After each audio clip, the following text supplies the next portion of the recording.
Hello, आज मैं discuss करूंगी बिना कैल्शियम सप्लीमेंट्स के आप अपना बोन्स को स्ट्रेंथन कैसे कर सकते हैं। पार्ट 1 में बताऊंगी एक्सरसाइजेस के बारे में, पार्ट 2 में कि आप क्या खा सकते हैं, पार्ट 3 में कि आपको कैल्शियम सप्लीमेंट्स कब शुरू कर देने चाहिए। आते हैं पार्ट 1 पर। एक्सरसाइजेस, सबसे पहले रेसिस्टेंस ट्रेनिंग, वो एक्सरसाइजेस जिसमें वेट लगता है। ये वाली एक्सरसाइजेस आपको अंडर सुपरविजन करनी चाहिए। You should hit the gym.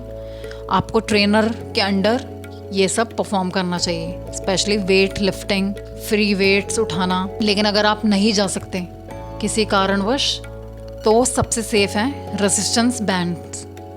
Resistance band का यूज़ आप कर सकते हो बहुत सेफली, लेकिन ज़्यादा प्रेशर नहीं लगाना, ज़्यादा इसको स्ट्रेच नहीं करना, इससे भी आपको स्प्रेन या स्ट्रेन की दिक्कत आ सकती है। फिर सबसे आसान है, फ्लैट सरफेस लीजिए, उस पर प्लैंक्स कीजिए।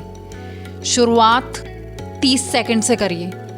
30 सेकंड सुबह, 30 सेकंड दोपहर में, 30 सेकंड शाम को, यानी 1.5 मिनट आपको पूरे दिन में ये एक्सरसाइज करनी है।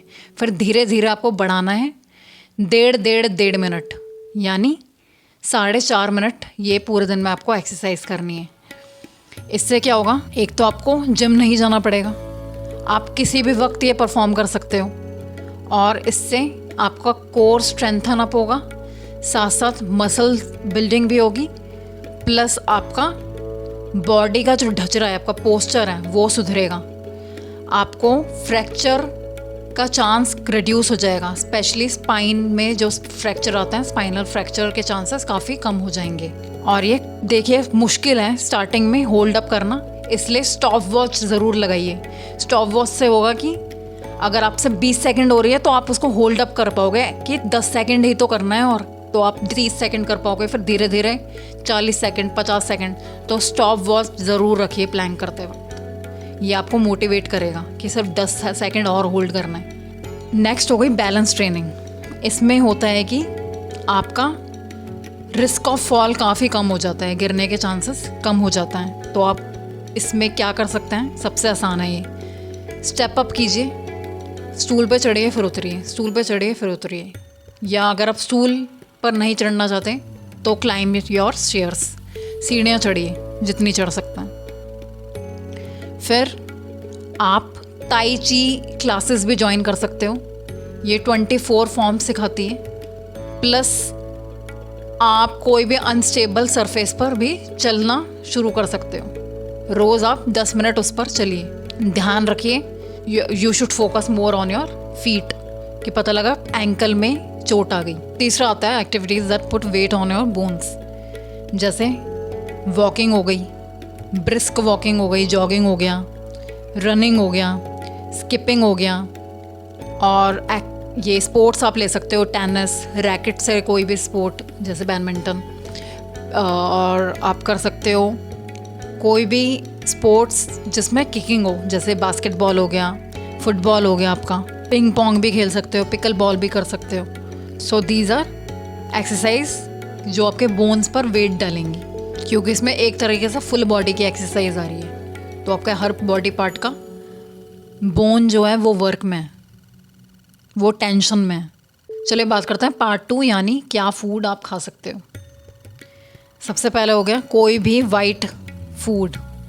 अब वाइट से याद आता है मिल्क, कोई भी मिल्क ऑल्टरनेटिव, जैसे चीज़ हो गया, आपका टोफू हो गया। और अगर आप मिल्क इंटॉलरेंट हैं तो सबसे अच्छा सोर्स है सोयाबीन। आप सोया मिल्क भी बना सकते हो घर में ही, उस पर आपको कई सारी वीडियोस मिल जाएंगी। फिर सबसे अच्छा सोर्स होता है बादाम और अंजीर। बाकी भिंडी आप खा सकते हो, कोई भी ग्रीन लीफी वेजिटेबल्स खा सकते हो, बीन्स भी अच्छा सोर्स है, स्पिनच भी अच्छा सोर्स है। फिर आप भूलिए मत, 15 मिनट रोज़ आप धूप में बैठिए, उससे आपको काफ़ी अमाउंट में विटामिन डी मिलेगा। सबसे अच्छा सोर्स है सन। अब आपको शुरुआत कब कर देनी चाहिए, यानी थर्ड पार्ट पे आ गए हैं हम, कि कब आपको कैल्शियम सप्लीमेंट्स की ज़रूरत पड़ती ही पड़ती है। पहला, अगर आप ऑस्टियोपोरोसिस या अर्थराइटिस से जूझ रहे हैं तो आपको कैल्शियम सप्लीमेंट्स की ज़रूरत है, विटामिन D3 की ज़रूरत है।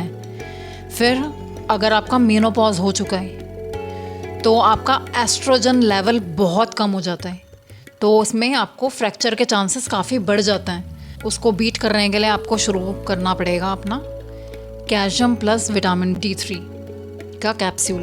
और अगर आप सफ़र करते हो एमेनोरिया से, ये एक कंडीशन है जिसमें लंबे समय तक पीरियड्स नहीं आते, तो भी आपको शुरू कर देनी चाहिए कैल्शियम प्लस विटामिन डी।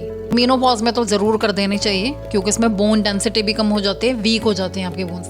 तो अगर आपको मीनोपॉज आ गए तो प्लीज़ शुरू कर दीजिए। फिर अगर आप कोई भी मेडिसिन पर हो, कैंसर से रिलेटेड, सीजर, एपिलेप्सी या थायराइड, या फिर आप PPI ले रहे हो यानी प्रोटोन पंप इनहिबिटर्स, तो भी आपको कैल्शियम शुरू कर देनी चाहिए क्योंकि ये दवाइयाँ आपके बोन को डैमेज करती हैं, वीक बना देती हैं। और साथ साथ अगर आपको कोई भी ईटिंग डिसऑर्डर है, जैसे एनोरेक्सिक हैं आप, तो भी आपको कैल्शियम सप्लीमेंट्स पे डिपेंडेंट रहना पड़ेगा। So this was all about my video. If you like this video, please hit the like button and subscribe my channel.